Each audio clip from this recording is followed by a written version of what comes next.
Let's talk about the Nothing Phone 1 and why everybody is talking about the iPhone killer. But before that, let's roll the intro.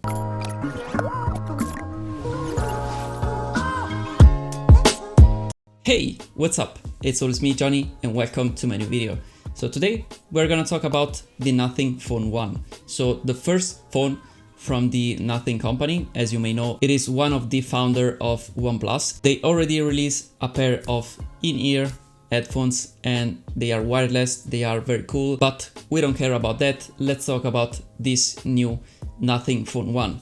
And as I said in the intro, why everybody it is talking about the iPhone, the new iPhone killer. And starting by this, I want to say that it doesn't make sense. I mean, I think it's only for the views or maybe for the clickbait, we can say, but it has nothing, sorry for the joke, we can say, but it has nothing to do with the iPhone. In fact, it is a standard Android phone, and also it is not among the best Android phones. So yes, we can say that the form factor from the Nothing phone, it does remind kind of an iPhone 12 or maybe 13 because of the square design, but I think it is very, very different. And I saw a lot of videos online already. I mean, the phone, it is not out yet because here in Europe, it will come out on the 21st of July for the starting price of 500 euros. That it is not that bad, but we will talk about that more later. Anyway, the design, it is very similar, yes, but it is also very different because as I saw a lot of videos on YouTube, the build quality, if you compare to that build quality to an iPhone build quality, I mean, there is a lot of difference between the two phones. And actually you can see it, of course, in the price. But that doesn't mean that the Nothing Phone 1, it is not built well, we can say, but it has just different build materials, so it's not expensive as an iPhone could be. So why everybody is talking about this Nothing phone? It is just because the company itself, it is able to get a lot of hype on their products. They are very, very good on that, but it is also for its design. Because as you could saw in the back, you have a very different Android phone. In fact, it does have some LED strips in the back that lights on the sound of your ringtone, for example. It does vibrate and lights on with music, and the LED strips are working also to check your battery, your notification, and also it does have a small red LED that it does indicate when you are recording with your phone. And of course, the most visible thing it is that it is of course transparent, so you can see the inside of the phone, we can say. It is not really the inside of the phone because it does have some work done in the back, so you cannot see every piece of the hardware of the phone, but you can see only this design created by them. Anyway, why am I talking about design on this channel while usually I just do some tests, I just do some benchmarks on phone? It's just because this phone, it will be mostly like a mainstream phone because the specs on this phone, they are not actually very, very high. As I was saying before, it's not the best Android phone that you can find on the market right now, especially for that price, because it is around 500 euros and you can find the same smartphones, we can say, like talking about specification, but with 100 or maybe 200 less euros. And so if we are talking about specification, it is not a good deal, we can say, but at the same time, we can say that those specs are just good enough for pretty much everybody. They did a very good job on that because on their phone, they have the best mid-range chipset, the Snapdragon 778 Plus, and also they did put a nice screen, an OLED panel with 120 Hz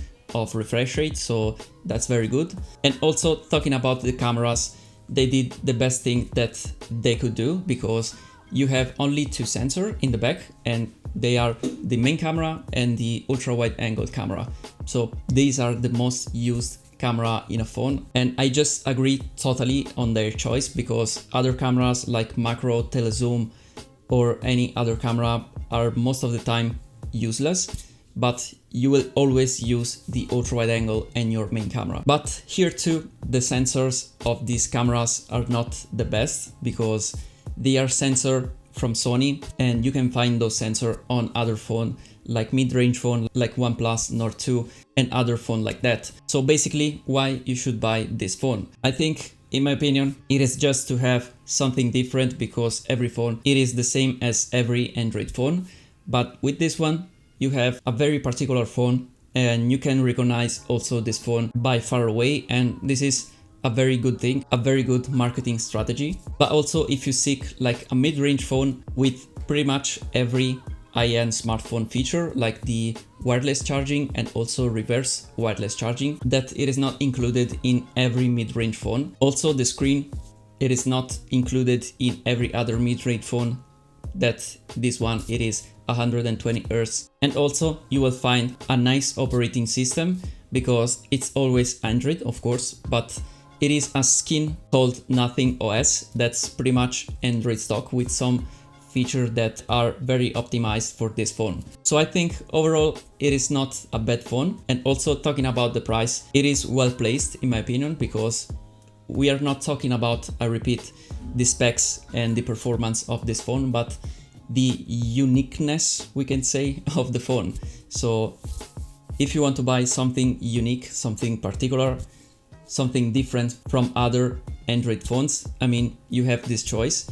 And personally, I like the square design a lot. I liked it on the iPhone, and also I like this one. And I like the fact that they can give to you like a very good mid-range phone that can do pretty much everything that you need, because you don't have like extra features that you can think of, yes, it's good to have, but I will never use those. So here you have those features that you use pretty much every day for a good price, for a good design, and all of that combined. So I repeat, in my opinion, it is not a bad phone. And I think for most of people that will try this phone, that will review this phone, I think it will be a very good choice to recommend to most of people, because it could be like a perfect mid-range phone for the Android world. So yeah, these are my personal opinion on this Nothing phone. And of course, let me know your opinion about this new Nothing Phone 1 down below in the comments, because